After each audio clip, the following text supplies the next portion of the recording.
ఇలా చిగురించబోతుంది. గొప్ప దినాలను చూడబోతున్నావు.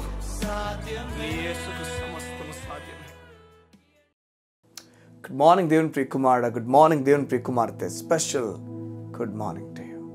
ఈ ఉదయాన్న దేవుని మాటతో మిమ్మల్ని ప్రోత్సహించడానికి ఇష్టపడుతున్నాను. నీతిమంతుడా, నీ జీవితంలో గొప్ప కార్యాలు దేవుడు చేయబోతున్నాడు. నీవు నిరాశపడిపోవాల్సిన అవసరం లేదు. నీ జీవితంలో కృంగిపోవాల్సిన పని లేదు. ఎందుకంటే దేవుడు నీ జీవితంలో నీ బట్టి నీ జీవితాన్ని మార్చడు, నీ బట్టి నీ జీవితాన్ని ముందు తీసుకెళ్ళబోట్లేదు, కానీ ఆయన ఇచ్చిన విశ్వాసం మూలమైన నీతి బట్టి నీ జీవితాన్ని ముందు తీసుకెళ్ళబోతున్నాడు. ఇది అనుకుంటున్నావేమో, నా జీవితంలో నేను నిలబడుతున్నాను, కొన్నిసార్లు పడిపోతున్నాను, నా జీవితం అంత నిలకడగలేనే, అంత అనుకున్నట్లుగా అంత ప్రభావితమైన జీవితం నాకు లేదే. ఏది అన్న నీ బట్టి లేదన్న విషయం ముందు గమనించు. నీ మనసులోంచి ఒక ఆలోచన బయటికి తీసేసే, నా క్రియల మీద ఆధారపడి నా జీవితం ఉంది అన్న విషయం నీ మనసులో నుంచి తొలగించేసే. నువ్వు దేవుని పూర్తిగా నమ్ము. నువ్వు ఆయన మీద విశ్వాసం అని చెప్పు. అయ్యా, నన్ను ముందుకు నడిపించబోతున్నావు. నేను ఆగిపోయినా ప్రతి చోట నన్ను ముందుకు నడిపిస్తావు. కారణం నీ కృప బట్టి నడిపిస్తావు. ఈ ఉదయాన్న నువ్వు చేయబోతున్న పని ఏమవుతుందో అది సక్సెస్ అవ్వబోతుంది. అది గొప్పగా వెళ్ళబోతుంది, ముందుగా ఊహించినట్లుగా వెళ్ళబోతుంది. ఎవరు ఆపలేరు దాన్ని. కారణం నీ దేవుడు నీకు తోడై ఉన్నాడు. బైబిల్ చూడండి, కొలస్సీలు రాసిన పత్రికలో ఒక మాట ఈ విధంగా చెప్తుంది, మీరు కృపను సత్యంగా నమ్మిన నాటుండి మీరు ఫలించారని. చూడండి, ఫలించడానికి ఆత్మ ఫలాలకు కృపను సత్యంగా నమ్మాలని అర్థమవుతుంది. ఒక వ్యక్తి ఫలించడానికి ఆత్మ ఫలాలకు కృపే కారణం అని చెప్పి ఈ ఉదయం మనకు అర్థం కావాలి. ఒకవేళ ఈ ఉదయం నువ్వు అనుకుంటున్నావేమో, నా జీవితంలో ఇంతవరకు ఏం జరుగుతుందో నాకు అర్థం కావట్లేదు, ఎవరిని చూసినా నాపై నేరమే మోపుతున్నారు, ఎవరి దగ్గరికి వెళ్ళినా నన్ను తక్కువగానే ఆలోచించి మాట్లాడుతున్నారు. ఈ లోకం మైనస్ మాట్లాడుతుంది, ఈ లోకం నెగిటివ్నే కోరుతుంది, ఈ లోకం చెడు జరిగితే ఒక పెద్ద న్యూస్గా చేయాలని కోరుతుంది.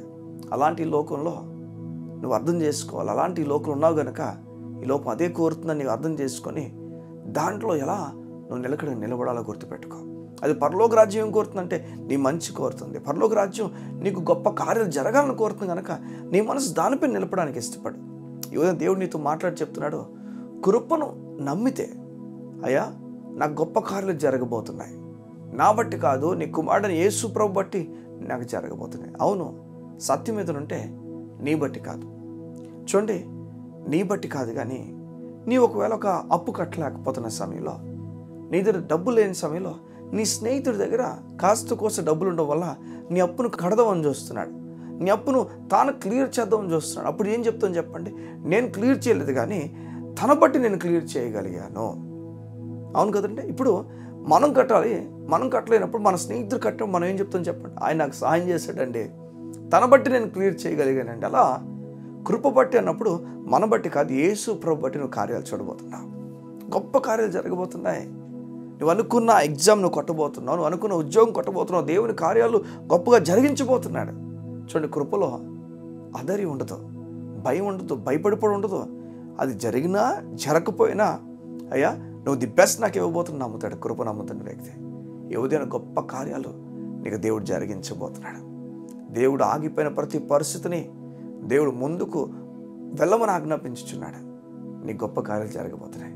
కళ్ళు మూసుకుంటే ఉదయాన దేవుని మాట విను. నువ్వు కృప మీద ఆధారపడు, క్రియల మీద ఆధారపడక. కళ్ళు మూసుకోను. మా ప్రియ పరలోకపు తండ్రి, నీకు వందనాలు. నీ బిడ్డలు కృప మీద ఆధారపడి ఘనమైన నీ కార్యములు ఈ లోకంలో చెప్పినట్లుగా, ఘనమైన కార్యాలు వారు అనుభవించినట్లుగా నీ కృపను వారి పట్ల ప్రకటించుచున్నాను. అయ్యా, కృప బట్టి అయ్యా నీవు ఫలించి అభివృద్ధి పొందుతావని నీ లేఖనాలు బట్టి, నీ లేఖనాలు వారి జీవితం నెరవేర్చమని అడుగుతూ, నీ కార్యమును సఫలపరచమని అడుగుతూ, యేసు నామమున నీ కృపతో వారు నడిపించమని కోరుతూ ప్రార్థిస్తున్నాను తండ్రి. ఆమేన్, ఆమేన్, ఆమేన్. ఈ ఉదయం మన దేవుడు నీతో మాట్లాడి చెప్తున్నాడు, కృప బట్టి నీ జీవితంలో కార్యం జరగబోతున్నాయి. నిరాశపడిపోక, కృంగిపోక అద్భుతమైన కార్యాలను చూడబోతున్నావు. God bless you. See you tomorrow.